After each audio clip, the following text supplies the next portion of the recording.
কেমন আছেন সবাই? আজকে আমার বিশ্বকাপের ডায়েরি শুরু করছি সমুদ্র সৈকতের পাড় থেকে। বুঝতেই পারছেন, ওয়েস্ট ইন্ডিজে এসে সমুদ্রের সঙ্গে আপনাদের পরিচয় না করিয়ে দিলে আসলে কেমন হয়। সেই কারণেই আমি চলে এসেছি এই ইংলিশ হারবারে, অ্যান্টিগার বিখ্যাত এক বিচ ইংলিশ হারবার। পিছনে সমুদ্রের গর্জন এবং ঢেউ দেখতে পাচ্ছেন। আরও দেখাবো আপনাদেরকে। আমি একটু ক্যামেরাটা ঘুরাই। সমুদ্রের ঢেউ হানা দিচ্ছে, কি যে সুন্দর দৃশ্য, না দেখলে আসলে বোঝার নয়। যেদিকে তাকাবেন, বামে আবার ডানে,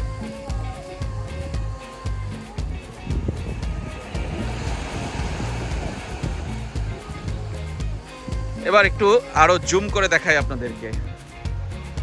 এই দেখেন কাটামারান। এই জাহাজের উপরে উঠলে আপনি একটা নেটের মতো জায়গা আছে, যেখানে শুয়ে আপনি পুরো সমুদ্র দেখতে পাবেন। আপনার নিচে জাহাজ চলবে আর নিচে সমুদ্র। তারপরে আরো দেখাচ্ছি, এই দেখেন ইয়ট।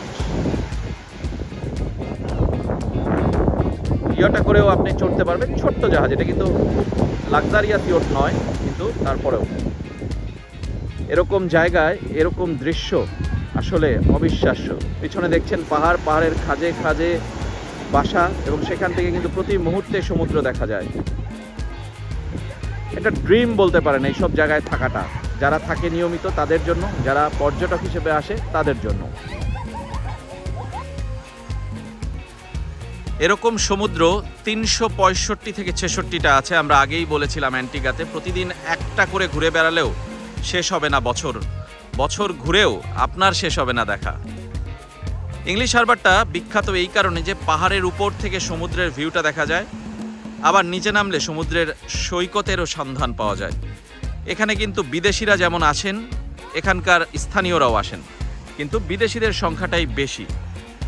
আমরা একটু দেখাতে চাই, এই যদি দেখেন অবসর কাটাচ্ছেন বিদেশিরা, রিল্যাক্স,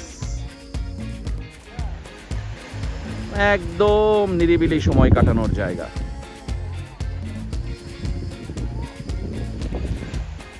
আবার যদি বলি, সমুদ্রে দেখেন গোসল করছে, বাচ্চার সঙ্গে খেলা, সবই কিন্তু চলছে। বালি দিয়ে মূর্তি বানানোর চেষ্টা।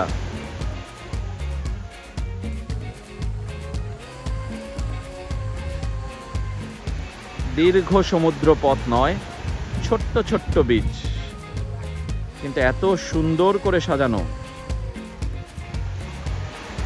মনে হবে যে আপনার এখানেই কেটে যাক দিন রাত, আরো অনেক কিছু।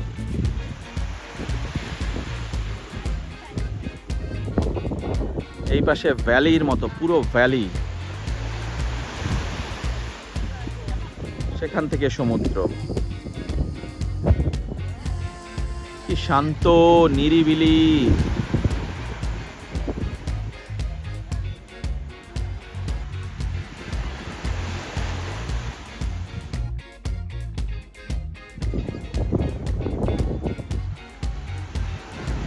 দেখতে পাচ্ছেন অবসরে এসছেন ইউরোপিয়ানরা, সামার চলছে, এই সময়টাই তাদের কাছে সবচেয়ে আরাধ্য। এই সময়ই তারা এখানে আসতে চান, ঘুরে বেড়াতে চান, ছবি তুলতে চান, স্মৃতি নিয়ে ফিরে যেতে চান।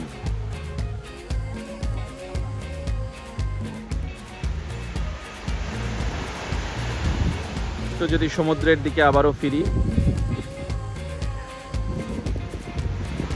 আমার দেখা এই বিচটাই সবচেয়ে বেশি ব্যস্ত।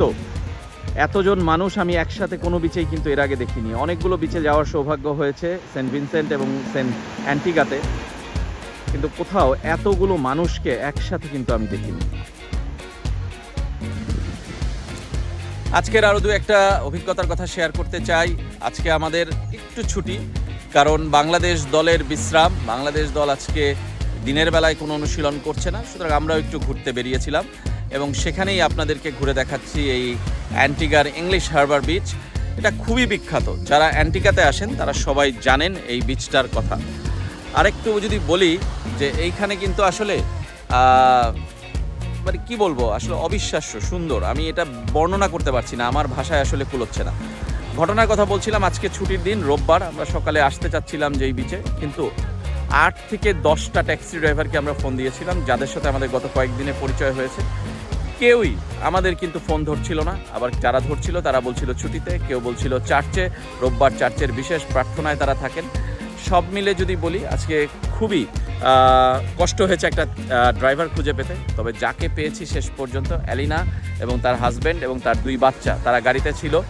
সকালের নাস্তা কেনার জন্য রেস্টুরেন্টে গিয়েছিল। সেখানেই আমরা রাস্তা দিয়ে হাঁটতে হাঁটতে তাদের দেখা পাই, এবং তাদেরকে যখন বলি, তারা তখন আমাদেরকে এখানে নিয়ে আসতে চায় এবং নিয়ে আসবে এবং নিয়ে যাবে। এই হলো আমাদের চুক্তি। আসার পথে আমরা অনেকগুলো জায়গায় থেমেছি, ডাব খেয়েছি। এটা হলো সবচেয়ে বড় কথা। আমরা এই অ্যান্টিগায় এসে ডাবের দেখা প্রথম পেয়েছি এবং খেয়েছি রাস্তায় থামিয়ে গাড়ি, ডাব কেটে খেয়েছি। কি মিষ্টি পানি এবং শ্বাস, অসাধারণ। আমার মনে হয় এই দৃশ্যের তুলনা নেই, এই স্বাদের তুলনা নেই। এভাবেই আমাদের দিনগুলো কেটে যাচ্ছে ওয়েস্ট ইন্ডিজে একের পর এক। সবাই ভালো থাকবেন।